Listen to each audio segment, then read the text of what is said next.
Boa noite, gente. Hoje vamos falar sobre um assunto interessante, sobre probabilidades. Sei que eu já comecei a falar um pouco, né, na aula anterior. Cheguei a mandar um material aí sobre vocês. Eu vou explicar um pouco sobre o material que enviei e dar alguns exemplos para vocês aqui, né? Vocês já conhecem muito bem muitas coisas que estão aqui. Eu, para tentar, tem um jogo aqui de Uno, né, as cartas do Uno, que vocês tanto gostam de jogar, né, o Uno. Também aqui, né, um pouco sobre algo que depende de sorte, né, dados, temos alguns dados aqui. Tem dominó também, esses jogos, embora tenha uma certa estratégia, mas também depende de sorte, né? E o baralho, o famoso baralho aí, considerado jogo de azar. Não que o Uno também não seja, mas acho que as pessoas não apostam aí, né? É que o baralho em si, alguns jogos aí, né? Tem aqui um coringa aqui, né? Temos algumas situações aí de pessoas que já perderam muitas coisas com jogos, né? Então, por isso que é até bom vocês saberem. Por quê? Porque existe chance. Isso aqui não é certo que você vai ter uma estratégia e sempre vai ganhar, porque existe uma probabilidade envolvida aí. E esses jogos aí de azar, em geral, sugestão, né? Não envolvam com jogos, apostas aí, né? Jogos de azar aí, porque somente envolvendo dinheiro ou outras coisas, porque isso daí costuma não dar muito certo. Bom, vou falar um pouco sobre a tela, sobre o que a gente vai fazer aqui, tá? Estou no meu apartamento, então, como todos nós estamos numa epidemia, perdoe aí qualquer interferência, né, que tenha uma vizinhança aí, claro que eventualmente fala, né? E esses sons vão aparecer aí, tá bom? Bom, vamos lá então. Então, introdução à probabilidade. Vamos então falar aqui o que é isso daqui, né? O que é probabilidade, né? Se eu tenho um evento com diversas possibilidades, e quando eu pego ali, né, e divido as opções favoráveis pela quantidade total de opções, então chamamos de probabilidade. Esse valor, é óbvio, vai dar no máximo 1.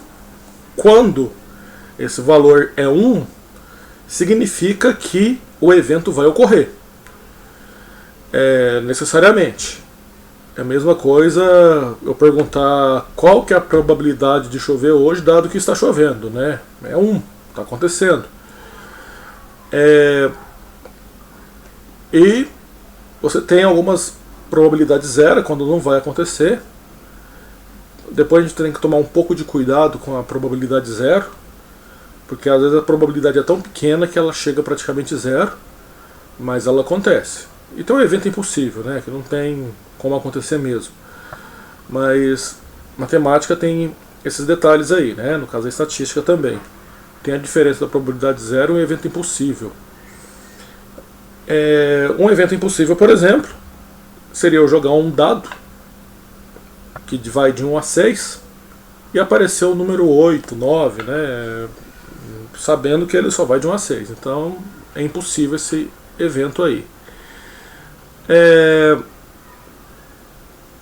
Um caso de exemplo de probabilidade zero seria você pegar um segmento de reta, você sabe que ali tem infinitos pontos, e qual que é a probabilidade de acontecer aquele exato ponto ali. Você vai ali com uma agulha e para bem no ponto, sei lá, 1, uma régua de 30 centímetros aí. Eu quero escolher ao acaso o lugar 1, não estou olhando.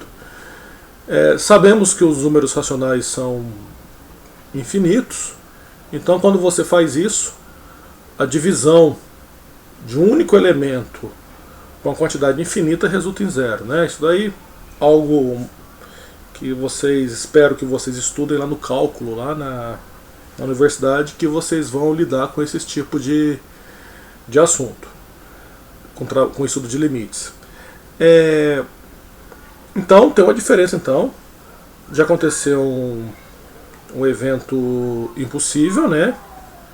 E um evento com probabilidade zero. Outras coisas, então, vamos ver aqui, né? Em geral, esse ômega, essa letra grega aí, a gente vai chamar de espaço amostral. O que é o espaço amostral? São todas as possibilidades. Então, um exemplo aqui de espaço amostral, eu vou dar aqui agora para vocês. Se você, no espaço amostral, os dados, você tem o que? 1, tenho 2, tenho 3, tenho 4, tenho 5 e tem o 6. Então, se eu jogar apenas um dado,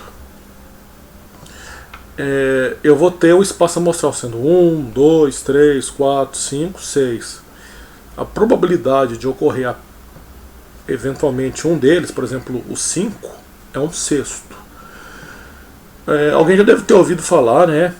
Já ouviu falar sobre dado viciado. O que é um dado viciado? Você vem aqui, por exemplo, dessa região do 1 e coloca um material aqui dentro que a gente não está vendo, né? Um material com densidade maior. Ou seja, poderia ser uma pequena esfera de chumbo que é colocada aqui dentro, mais para baixo. Você vai alterar então algumas propriedades físicas, e quando você jogar, a tendência é o que? Dele cair com um virado para baixo e o 6 virado para cima. Então isso daí a gente chama de dado viciado. Claro que às vezes a diferença é pequena, para não ficar muito claro, né? Mas é suficiente, né, para que a gente tenha isso daí, né? A gente chama na física de centro de massa, né? Nosso corpo está mais ou menos no umbigo do centro de massa. É óbvio, né, que se você, sei lá, né, sua cabeça hipoteticamente tivesse um peso enorme, maior do que esse centro de massa vai subir. Ele vai estar mais próximo da grande massa, né, da massa maior. Ou se seu pé fosse um pé de chumbo, né, fosse um pé muito... seu centro de massa, então, a tendência dele é de descer para conseguir equilibrar o corpo, né. Então, vamos voltar aqui então na nossa situação aí das probabilidades. Então, vamos lá, quando a gente pensa então da nossa probabilidade, né? Para que serve essa teoria? A gente pergunta, nossa, mas para que eu vou ficar estudando probabilidade de jogo? Eu vou estudar jogo? Eu não quero já trabalhar em jogo. Mas bom, a gente precisa desses profissionais, que quem faz isso, tanto matemático, né? Engenheiros também fazem isso, mas o profissional que ele tem toda uma preparação, uma base extremamente rigorosa para estudar isso daí, é o estatístico. A Unicamp tem o Instituto de Matemática, Estatística e Computação Científica, o IMEC, onde formam os estatísticos, que são muito bem remunerados aí, trabalham em bancos, bolsas de valores, né, e outras situações aí. Então, por exemplo, onde que eu vou usar isso daí? Eu vou calcular o grau de confiança numa pesquisa eleitoral. Por quê? A pesquisa eleitoral, embora infelizmente haja aí algumas pesquisas que são tendenciosas, mas se ela não for tendenciosa, o que acontece com a pesquisa? Ela tem que te dar a maior confiabilidade possível, que ele está escolhendo um local ou está escolhendo um conjunto de locais para que a região não interfira na resposta, né? Então você pega um tanto numa região, uma quantidade na outra, uma quantidade na outra e tenta ver. Tanto que eles mostram em diversos estados, né, como que está cada candidato. E a maioria das vezes, né, essas pesquisas estão funcionando. Infelizmente, às vezes as pessoas votam em função da pesquisa, porque, sei lá, quer ganhar o voto e não no candidato que ela confia, que ela acha que fosse a melhor opção. Eu, particularmente, não me iludo com pesquisa, né? Quem você confia, né? Se seu pai for se candidatar, se ele vai ganhar ou não, o voto de confiança certamente no seu pai, né? Espero. Então isso daí é algo interessante. Então, para você, por quê? Vamos olhar em Campinas mesmo. O eleitor do bairro Cambuí, uma região nobre, não é o mesmo eleitor numa região que tem mais uma classe trabalhadora, né? Uma classe aí operária. Então vamos colocar a região do Campo Grande, que nós trabalhamos aí nessa região, né? Aí essa grande região aí, onde a maioria das pessoas aí são pessoas que estão trabalhando, são a classe operária, né, que pega um ônibus, tudo, e a gente conhece como que é a geografia da cidade. Então, o que acontece? Você num bairro de classe operária, a tendência é de você procurar um candidato que vai favorecer, né, os direitos trabalhistas, os direitos da classe, né, que está ali. Enquanto você tem um candidato ali que de repente em Cambuí, né, um dono de uma empresa, um grande empresário aí, que ele está preocupado com o quê? No serviço, ele está preocupado com sua indústria, né? Está preocupado com a sua empresa. Então ele está pensando em maximizar os lucros dele, né? Claro que tem pessoas e pessoas que pensam diferente, mas vamos pensar a grosso modo aí então que eles são diferentes mesmo, né? As ideias são diferentes. Dá confiança para acionistas em bolsas de valores, dá confiabilidade a determinado lote de produtos produzido por uma empresa. Você chega ali, retira de uma produção ali de 100 mil, você descobre que 5 está danificado, beleza, tem o grau aí, né, de confiabilidade, ele não quer voltar o produto, e tem um que está com 500, que ele vai lá e tira 500, então certamente aquele lote ali a coisa está ruim. Então você tem aí um controle de qualidade que tem um grau de confiança aí, né?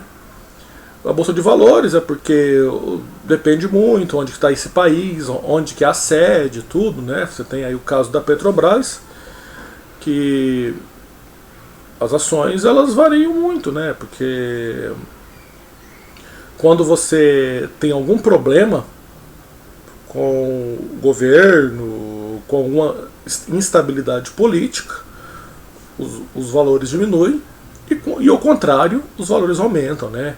E aí tem o dólar também, que é uma confiança que o mercado tem em relação a uma determinada empresa em um determinado país. Em geral são as bolsas de valores que dão isso daí, né? E em geral quando as bolsas começam a entrar em baixa, né, empresas começam a quebrar, começa um jogo aí que chega a afetar o mundo inteiro, porque a gente está numa economia chamada globalizada, né? Dá confiança a um tratamento ou medicamentoso ou medir a eficiência de uma vacina. Então, eu sei se a vacina ali não tem uma grande 5% só fica imune a uma determinada doença, para que eles vão lançar uma vacina que vai deixar o indivíduo exposto, né? Do mesmo jeito, você não sabe, a probabilidade é mínima. Então ela não é eficiente, não compensa o governo comprar tanta vacina assim. Você vai aplicar e vai estar aplicando algo aí, aplicando soro na pessoa. A possibilidade de apostar num jogo, chegar essas épocas aí, né? Campeonato Brasileiro, determinar o time que vai ser campeão, né? Conforme as rodadas vão acontecendo, conforme resultados anteriores, tem os sites já que começam a criar uma certa estatística do time ser campeão brasileiro. Então, quando você está lá, faltando alguns poucos jogos, aí você tem uma diferença de pontuação, tem os jogos que vai fazer em casa, contra quem, os jogos vai fazer em fora, contra quem, junta todos esses dados aí, né? Aí vê se o mandante é bom, se quem vai jogar, o visitante é bom também. Então tem toda aí uma estatística em torno disso daí, que é feito com computador, né? Porque são várias possibilidades, né? Então, vamos dar um exemplo aí, né? O jogo de dados. Você tem aqui, vamos pensar aqui que eu vou jogar um dado e eu quero que apareça o 2. Então, qual que é a probabilidade desse evento aí, né, de aparecer o número 2? Eu tenho uma opção favorável na 6. Então, quando eu divido 1 por 6, dá 0,1666666, a gente arredonda aí para 16,67%, né? É uma probabilidade baixa, mas é bem maior do que selecionar no baralho uma determinada carta. Ao jogar um dado, agora vamos mudar a nossa forma de olhar. Qual a probabilidade de ocorrer um número par? Então você continua tendo as 6 possibilidades. E o evento favorável é o quê? Pode ser o 2, o 4 ou o 6. Ou seja, a quantidade é 3. Então 3 dividido por 6 dá meio, que é o equivalente a 50%. Ou ao jogar um dado, cobre a probabilidade de ocorrer o número 8. O 8 não tem, o conjunto é vazio. Então a probabilidade é 0. Ao jogar um dado, qual a probabilidade de ocorrer um número par ou um número ímpar, tá? Entenda a diferença de ou e e. Não tem como o número ser par e ímpar ao mesmo tempo. Mas ele tem a possibilidade de ocorrer um número par ou ocorrer um número ímpar.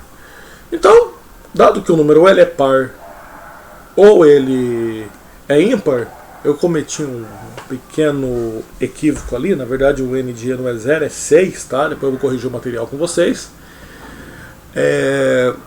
A probabilidade então é 6 dividido por 6, que dá 1, que dá 100%, tá? Então no E, está escrito assim, então n de e igual a 0. Não, n de e igual a 6, tá, gente? Desculpe aí, as falhas acontecem.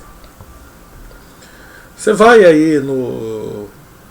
Se eu olhar aqui no dominó também, tem uma falha aí, não sei o que aconteceu aí, gente, desculpa, tá? Mas depois eu vou dar uma tarefa para vocês corrigirem o que eu fiz aí, tá? Vamos aproveitar aí, tá, gente? Você tem o dominó, e qual a probabilidade da soma de seus valores ser 6? A quantidade de possibilidades é 28, né? E qual que é o evento favorável ali? Quando eu olho ali, tem 4 peças só que dá 6. O 6 e o 0, o 1 e o 5, o 2 e o 4, e o 3 e o 3.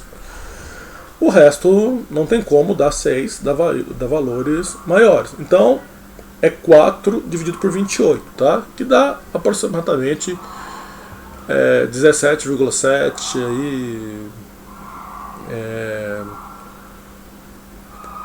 0,8%, né? 17,7778% por aí, né?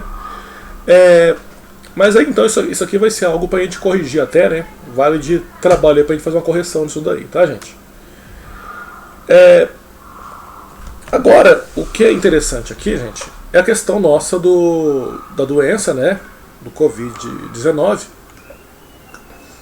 Ele fala assim, né? Quando isso aqui foi lá no começo, né? Ele fala que o risco imediato de ser exposto ao novo coronavírus ainda é baixo para a maioria das pessoas. Mas à medida que o surto se expande, esse risco aumenta. Isso aqui é um site do Ministério da Saúde mesmo, tá? Casos de Covid-19 e casos de transmissão comunitária estão sendo relatados em um número crescente de estados Caso você seja profissional de saúde que cuide dos pacientes com Covid-19, ou tenha contato íntimo com pessoas, ou viaje para países onde há transmissão comunitária, o risco de contágio é elevado. Bom, agora nosso país já está virando, já é um epicentro. Então, a gente já está com risco de contágio elevado. Então isso daí já está aí. E o que ele fala aqui, ó? Quem está mais vulnerável à Covid-19? Quem está mais vulnerável? Tá? Ele está perguntando mais. Não é quem está vulnerável, né? Pessoas idosas, pessoas com condições médicas pré-existentes e outras doenças aí estão mais suscetíveis a desenvolver casos severos de Covid-19. Então, considerando que isso aí foi como dá para perceber aí que está no início, né, que ele fala aí da situação nossa, talvez tinha algumas unidades de pessoas ali ainda, porque não estava falando ainda que a nossa transmissão era comunitária.